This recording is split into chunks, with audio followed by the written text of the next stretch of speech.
All right, welcome everyone. Zach Skyden coming to you live from Shreveport, Louisiana, flying solo today as staff has off and Pastor Tim is still in Germany, traveling, ministering to the great growing church in Germany. But today we want to focus on some events that have obviously been happening and revealing themselves over the past couple weeks in Iran, obviously with Venezuela, and now this week, what is being heated up with what is happening in Davos and the negotiations around Greenland. So, we're going to dive into that today and talk about the narrative around that and how we can pray through this and give some key insights as how we can make sure we're up to date and informed before we enter into gathering our opinions and going into a time in the presence of the Lord. So, join with us today. Today will be short, but it will be full court press, as we talked about here in the title. And we're going to dive into everything that's been happening in the world and what will be happening this week.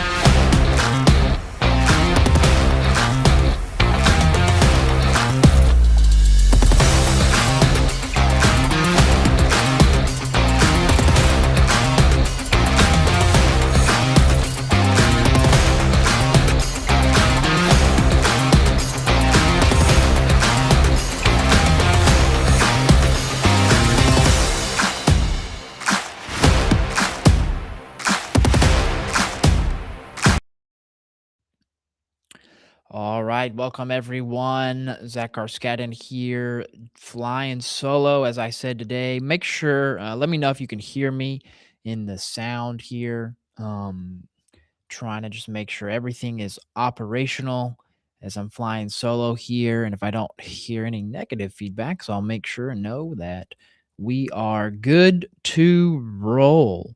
And hopefully everybody is able to stay warm as it is down in the 20s at night here in Shreveport, which is very rare for us. Um, and as we dive into the cold part of winter, and all right, I don't see any negative comments here as far as sound goes. So I appreciate hearing that. Okay, here we go. Good here. All right. All right. So we're rolling. Okay. So obviously last week and rolling into this weekend, a lot of the news has been focused on Iran internationally after the events that happened in Venezuela from the Trump administration. But then here domestically, things have been heating up in Minneapolis and Minnesota. And I want to briefly touch on that, but really want to focus on what President Trump is focused on, which is this week Greenland. And then obviously dealing with the protests that are happening within Iran. I'm going to be very mindful of the things that are being said because, fortunately, the overlords of the programs that we are on YouTube and Facebook are doing I wouldn't even call it silent and or shadow banning. They're just basically hiding the videos and things of certain things that are being said. So if you do want to make sure you hear everything that we're putting out, make sure you follow us on Rumble on the Pipeline Report. We obviously have our YouTube and Facebook groups, but Rumble is where we'll seems like we'll always be able to be, and that's more so what this is about. Making sure our voice is able to get out and so, what we do see, and this is quite interesting, is I want to share this. Is President Trump has gone back and forth on the numbers of the protests in Iran that have been released, and you have quote unquote humanitarian groups. I'll blow this up for you guys. This is what the Epoch Times is reporting that upwards of there are nearly 4,000 deaths. Last week President Trump talked about there are 500 that were being reported. Then it bumped up to 2,000, 3,000. Now it's being reported by human rights groups of 4,000. I've seen elsewhere, you're talking upwards of 15, 20, maybe 30,000 that have their lives ended in a safe way to say that here on these channels. So what you're seeing is obviously the rise, and a lot of these are young students who are seeing things online. And we've talked about the immediate and egregious suppression of the internet in Iran. You've seen Starlink with Elon Musk come in and being put out. They're to the point. I'm going to highlight this and say this is they're to the point where they're turning off power to certain cities and certain regions. They're rounding up anybody who's even protesting. So what they're doing is yelling from their apartment windows, uh, basically take out the leadership there is what they're saying and what's being reported there, what is being leaked out, which is quite interesting there, as we see here in Minneapolis, the same kind of opposite side being happening, of people trying to uphold what we would say is constitutional laws. The IRGC and those in line with the leadership in Iran are suppressing down on the idea of free speech. And in America, these people can have free speech, but it's once they cross that and it turns to violence where there's an issue there. And so, and we'll talk about that at the end because being that today is Martin Luther King Day, Martin Luther King had a quite interesting perspective. I know there's a growing pushback against who Martin Luther King was and what he stood for, but there are some principles that can be applied that I think would be advantageous, and it shows how far just the entire mindset of how to push back against things has come up.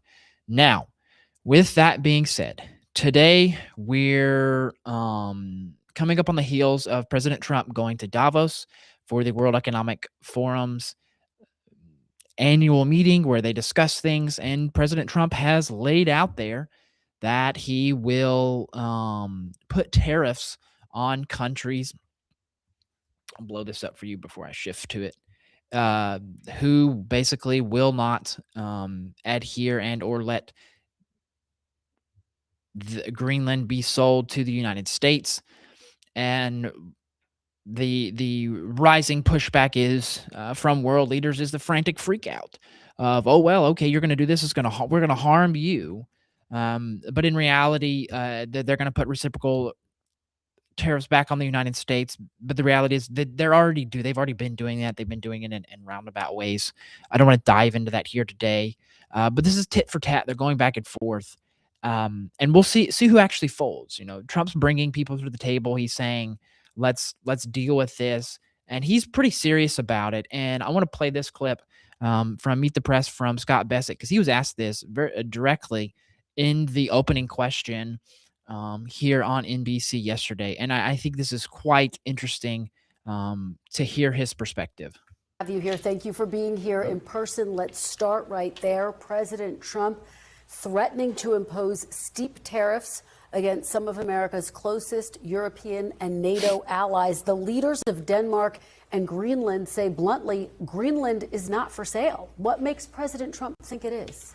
Kristen, if we look for years, for over a century, American presidents have wanted to acquire Greenland, and what we can see is that Greenland is essential to the U.S. national security. We're building the Golden Dome, the missile system, and look, President Trump is being strategic. He's looking beyond this year. He's looking beyond next year to what could happen for a battle in the Arctic. We are not going to outsource our national security. We are not going to outsource our hemispheric security to other countries.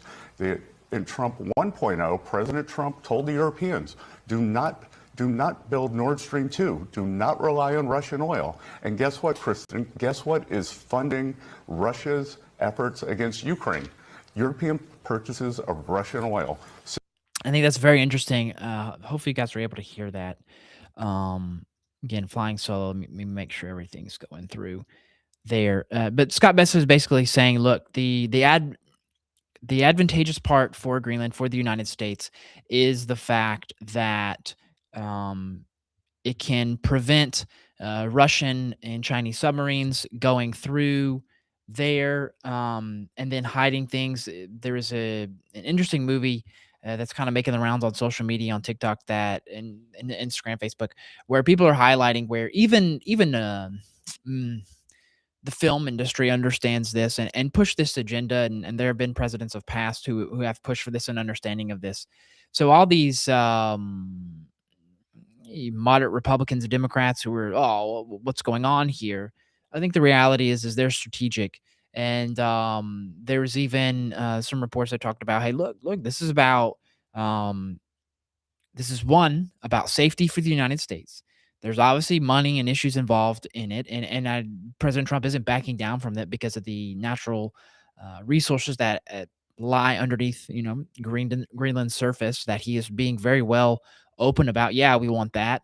And what they're saying is, Stephen Miller saying this is, look, if you can't defend it, then you don't have a right to hold it and maintain it. And the EU's threatening, well, this will ruin NATO. This will blow NATO up. And Trump's point to that is like, yes, that's exactly what we want, because it's not been very favorable to the United States and its security. But then also is look at what could be best for the people of Greenland. And what Trump's trying to say is let the people of Greenland make that decision. I know the premier of Greenland has come out and said he doesn't want to. Is that just a negotiating table to increase the price? Trump seems pretty adamant about. I played it last week. He's like, look, we're going to take Greenland. This is coming to a head. Something will be done. A decision will be made. So basically, the people have to make that decision. And I think this is quite interesting that here we are. Fox is putting this out this morning, saying, look, President Trump is going to double down. He is double downing on this, and he is making sure that the narrative around Greenland is being pursued. Criticizing Denmark's inability to protect the Arctic territory. The president posting on Truth Social last night, NATO has been telling Denmark for 20 years that you have to get the Russian threat away from Greenland. Unfortunately, Denmark has been unable to do anything about it. Now it is time, and it will be done. Joining me now is former... And so those are President Trump's comments there, kind of giving a different perspective for Greenland about what NATO and Denmark have been telling them.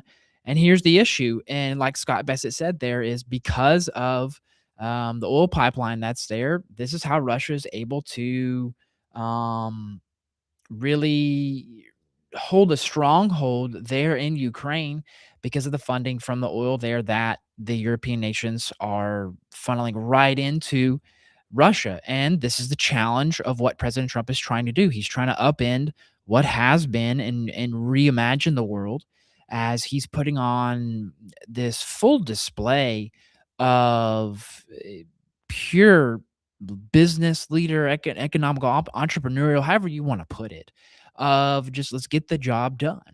And obviously we've seen the reports of the news. And so I kind of want to stay high level on this and really focus on, okay, this is what Europe's saying. That's what Scott Bassett and the internals are saying. And here we go with some other reports against President Trump who are trying to just say, look, this is going to blow everything up, kind of to the point that I talked about with the 25% tariffs earlier. But here's some reports as well. Is reportedly threatening to retaliate against the president's bid for Greenland, considering a, quote, trade bazooka on the U.S. This as President Trump threatens new tariffs on NATO countries if no deal is made. Maddie Rivera is live in West Palm Beach with the latest. Hey, Maddie.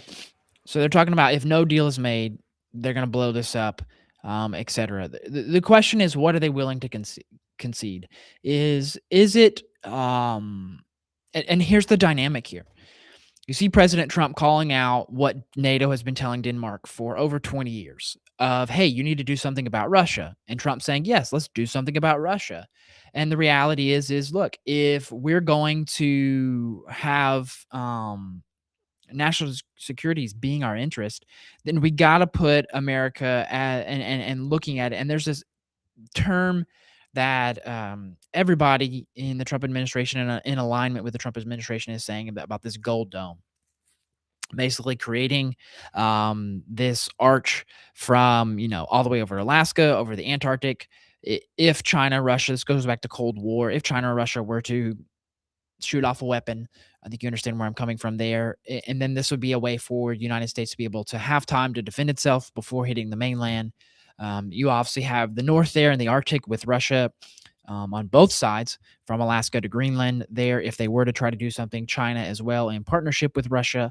And then you have the Southern Hemisphere where you have places like Cuba, Venezuela, Nicaragua, etc., where the United States is trying to protect itself in an aerial sense. And so Trump is doing this in line with other presidents, and he's reimagining. If you remember, we talked about that Isaiah 5 word that Chuck gave in the Passover Prophecies book, how going back to kind of revisiting the foundations of America, which is quite interesting to hear. If you heard the last 2 Sundays, what our friend from South Africa, Natasha Gerbich, spoke about of restoring the revival and getting back to this place of understanding of how to reconnect with the revival so that it can be passed down from generation to generation. You know, we sing that song. And so here's an opportunity for us to do this. And so we want to just press into that. We want to pray into that of saying, look, okay, Lord, we see this as an opportunity. And if you have the opportunity, we'll put it out tomorrow of just the message of what she spoke about from yesterday's message of making sure we understand why we, the biblically why it's needed to allow what's happening in Minneapolis, people to say outlandish things because you have to allow it because in order to allow that, in order to put up with that in a sense, then it has to be allowed for religious speech.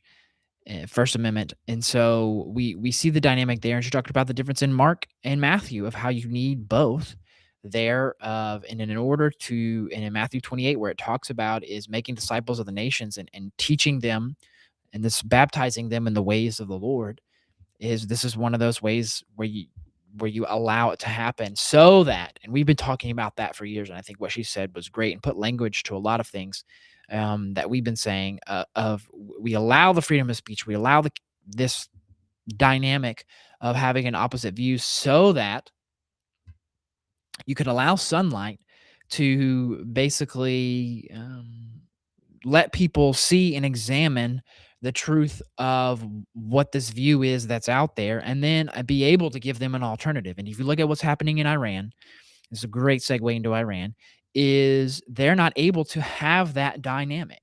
They're not able to have the opportunity to be able to look at and see what could possibly happen. And there's a great interview by a professor from Deakin University, who is an Islamic politics professor. His name's Greg Barton. I came across this interview from Sky News Australia, and surprisingly, they have some good reporting there, where they actually still do the news there. And I want to play this because he gives us perspective on what is happening in Iran and where the United States has been strategically making moves that are brilliant, to say the least, but then also what it looks like for Iran is, okay, United States can do this. Trump has threatened war. The Ayatollah has come back and said, okay, if you come after us, we're going to go after you, which is nothing new from what they've already been saying and talking about how Israel is a little Satan, the United States is the big Satan. But listen to this and hear what he has to say, because he was asked pretty pointedly what he thought of Trump's decisions and actions recently, but then more so what to do and what can Iran do. And this is the purpose. This is what we want to pray into here, is because if we look at the options that he talks about, and I would be in full agreement with this. This isn't like a thus saith the Lord. This is like, okay, Lord, if this is going to happen, Lord, how can the administration allow this to happen? Because at the end of the day, think of World War II Germany. At the end of World War II, there was a fallout. Had to be decided who was going to lead. And obviously, the Allies at play, they decided to split Germany, and there was still an issue there with freedom versus communism to an extent, and something that they're still having ramifications for, which I think is quite interesting for Pastor Tim and why he's still there. But just hear him out here and hear the question and hear his response, because I think this is key and crucial to what is at play here in Iran and how we can pray for the Iranian and more so the Persian people here. What do you think President Trump does next? Well, Steve, his pattern these last 12 months is sort of quick, decisive actions that are sort of largely air-based, so no boots on the ground, something quick in and out. Of course, Venezuela was exceptional in its planning and execution. That did have a small number of personnel on the ground.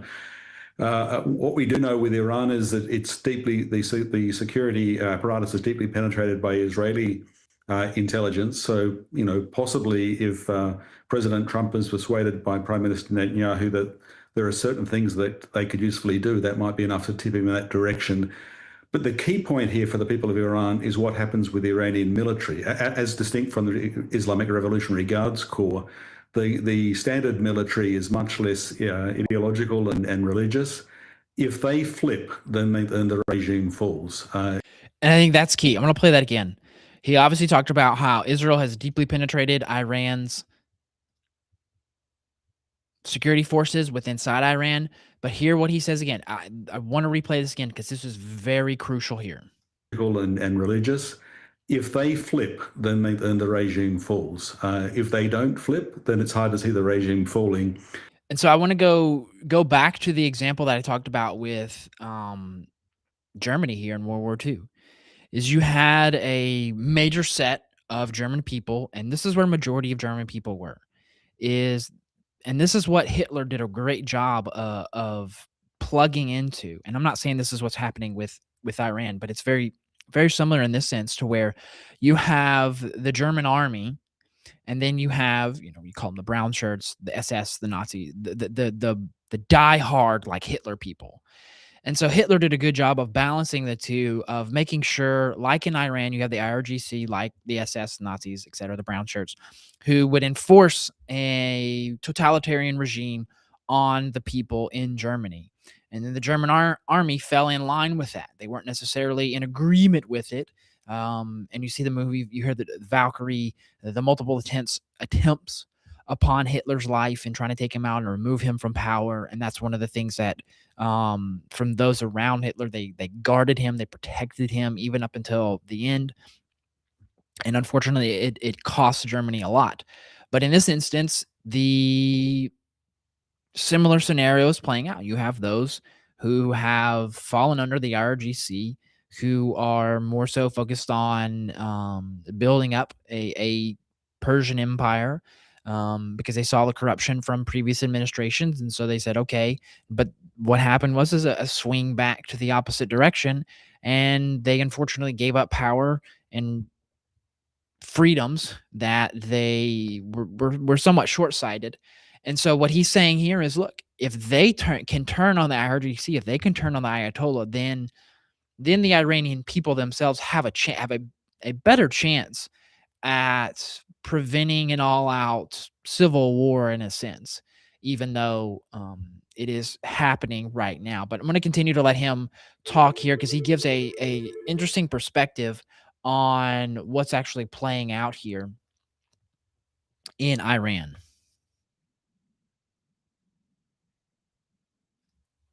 He can see a pathway of action that will bring the military out to side against, the Revolutionary Guards Corps, the zealots who run the country. Possibly we might see action. I think President Trump wants to be seen as a man of action, so it seems unlikely he's going to do nothing. Well, you mentioned Israel. I mean, we saw last year Israel managed to take out leaders of Hamas that were in Iran, and there was that extraordinary assassination of one of their leaders where I think they blew it up with a telephone or some device that had been planted in his room. The Israelis would presumably be used by the Americans in a joint. And here we get off into opinion and speculation, and that's what the title of this segment is, of whether Israel will be used or not. And the Ayatollah in Iran has come out and basically said, look, we're going to come out against you.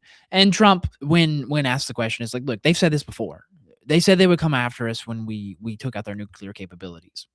And yet here they are. The challenging aspect is that while we took out the capability of them building nuclear assets, you didn't take out the knowledge, because that's kind of a Pandora's box. Once it's been opened, it's been opened. And so Trump has to navigate this. And obviously you have the challenge of Americans, which rightfully so, wants to avoid putting boots on the ground because this is a internal fight within the Persian people within Iran of what they have to do. And there are a lot of Iranians here in the United States who have a voice and have their opinions and want to have a say in this, and rightfully so. And hopefully they can give some advice and help the administration through this. And so we just want to pray for those advising President Trump, the voices that are coming to him, who he's listening to, how he's listening to it, and making sure that he can see clearly through the vision that the Holy Spirit can give him, making sure he has a clear mind on this issue to ultimately side with freedom. And for us as believers, it's not just about freedom for the Iranian people for freedom's sake. It's freedom for the Iranian people. And Mark Levin talked about this is, these are just college kids coming out and protesting. They just want to have the right to not wear for the young women, not have to be veiled. They want to go out. They want to go partying, dancing, see movies, drink, etc., all this stuff, and have a good time. And that in and of itself isn't necessarily the evilest of evil thing. It's to say that, okay, they want to live a normal life. Okay, I think we get behind that. But for us as believers, it's so that the gospel of the kingdom can be spread into there and go into there. Because with this regime, it's been a stone wall, a black curtain per se, of an inability for Christianity to go through. Now, there have been missionaries who have risked it, who you would consider martyrs, and the Lord will reward them. And then there's also this amazing thing of the Holy Spirit coming in through dreams, visions, and encounters that these people have been having of Jesus. And we're hearing that through our missionaries, not only in the land, but in the region, who these people are coming to them and telling them, what do I do about this? I've had this encounter. What am I supposed to do with this? Because they've seen the reality of what Islam is for them, and the oppression and more so lack of free will involved in it. And so they're being challenged right now through this. And what our prayer is that there would now become an open door for the gospel to come in. And I think this is where the administration is, and this is not their focus, but the focus is to make sure that, the people have freedom. And it's not just for Israel, because when you take down Venezuela, you now start to disrupt, there's this economic term called BRICS. Basically what it is a group of what you would call emerging markets, basically economically immature markets, who you'd want to bring up to the level, because the thought is a rising tide lifts all boats. If you have more nations doing well, then you have the opportunity to trade. And President Trump and those of the business world are not necessarily against that. But the BRICS is an acronym for Brazil, Russia, India, China, and South Africa. And they've started to throw in a bunch of other nations in that. And so you're seeing this tie there, where now with Russia, Iran, and China, that there's a backdoor market of which we've talked about it before, vessels going back and forth, no manifest, etc., things like that happening. And the reality is Trump is saying enough's enough, because it's starting to come to our doorstep with fentanyl, etc., stuff like that, and people want it dealt with the open door that's been allowed to be on our southern and northern border. And so President Trump's putting an end to that, and his administration is trying to put an end to that. And there are those within the military apparatus who want to put an end to that. And we see here, I want to give some comments here. Ted Cruz has a great and interesting perspective here on this. When asked about this yesterday from Maria Baratoma on Fox News, and he is someone who, and the reason he's significant in a role here is he's someone who has been involved in this, trying to prevent the Iran nuclear deal from going into play. He was a major voice on that, understands this issue, not as in depth, I would say, as a Marco Rubio, but a second tier into how he understands this. And I think his voice is really key in this moment on this issue. So let's hear him out. The regimes in Iran, in Venezuela, and Cuba will... Let me slow it down. So I like to listen on double time. here. Let's go back. It's just live flying solos. Here's Ted Cruz. A very real possibility that in the next 6 months, the regimes in Iran, in Venezuela, and Cuba will all fall.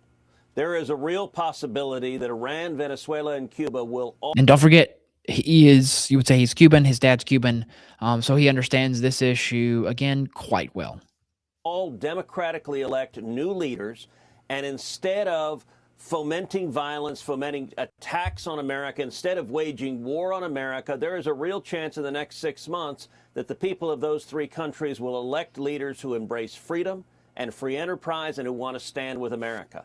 And I got to say, if that happens, it is difficult to think of anything more consequential. You have to go back to the fall of the Berlin Wall and to America winning the Cold War without firing a shot to find a time as pivotal as where we are right now. If you look at Iran, Iran for 50 years has been the world's leading sponsor of terrorism. They have paid for and funded 90% of the funding of Hamas comes from Iran. 90% of the funding for Hezbollah comes from Iran. Iran funds terrorists all across the globe, including sending terrorists to, among other places, Venezuela, and targeting Americans. Right now, there are over 1 million Iranians that are showing unbelievable courage, standing up against this tyrannical regime. And I got to say, President Trump, I think, has been very strong in telling the regime, number one, we stand with the people, do not target. And I think that's the key, is telling the world, basically, that the United States stands with the people of Iran. And let's not forget here, I think they did a great job of titling him, is they say Ted Cruz, Senate Foreign Relations Committee. And so that's where he's on, of understanding the international issues. And that's the key there, is standing behind the people and letting the people decide. Now, are now going to have an infinite number of questions and problems to deal through. And it's been put this way, is how can the U.S. stay involved? Obviously, and you're seeing this play out in Venezuela. How can they stay involved, let the nation operate, but get rid of the tyrannical regime that was there? In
resistance is the most potent weapon available to oppressed people in their struggle for freedom and justice. I think the aftermath is much greater for everybody involved. The aftermath of violence is bitterness, and you've got to spend another 100 years getting rid of the bitterness created as a result of the violent revolution. Wherein the aftermath of nonviolence is redemption and the possibility of the creation of the beloved community. Nonviolence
Trying to see. Okay, can you hear me now?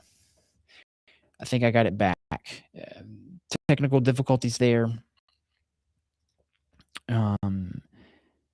Not sure how long that went on for, but I do want to say this is the focus of this year as we head into is to continue to pray for our leaders and continue to pray for the freedom that they're standing for in this moment, as the heat gets kind of the gas pedal gets put up on the heat there. Sorry for the audio issues. We'll be back next week in studio and hopefully have help. But as we end today on Martin Luther King Day, remembering the principles Martin Luther King stood for, remembering the principles that this nation was founded upon in order to restore the understanding of freedom of our founders and understand the reason it's vitally important for us. And I'll close with this, and because I think my audio was out when I was saying this, is that yesterday Natasha talked about how in Judges, where it talks about how when Joshua's life ended and they went into the next season of the leadership, how ultimately the Israelites fell away. And she brought up a point of, hey, look, we're only one generation away from losing our spiritual heritage. But if you remember the natural quote here in the United States was that Reagan said it is, you're no more than one generation away from losing your freedoms.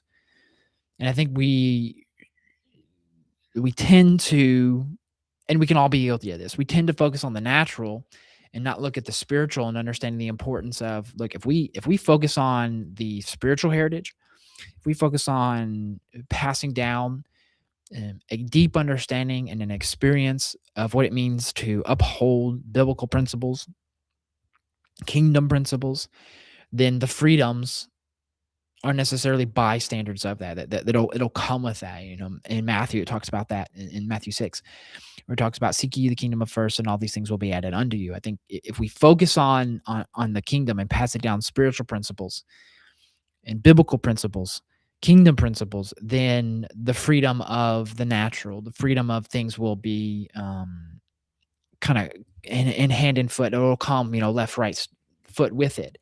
And so thank you for sticking through for those who did with the audio issues. So I apologize about that. I don't know what happened there. But the reality is look, this administration has a lot on its plate because it wants to have a lot on its plate. And they want to push through and get stuff done that, one, they said they would get done, but a lot of leaders have said, look, let's do this, let's deal with this. And even with a 2-vote margin in the House, what they're able to do. And as we come upon the midterms, it'll be vitally important for how the balance of the future of this country in the short and long term will play out. And with the violence that's going on in Minneapolis of going into churches, going in and attacking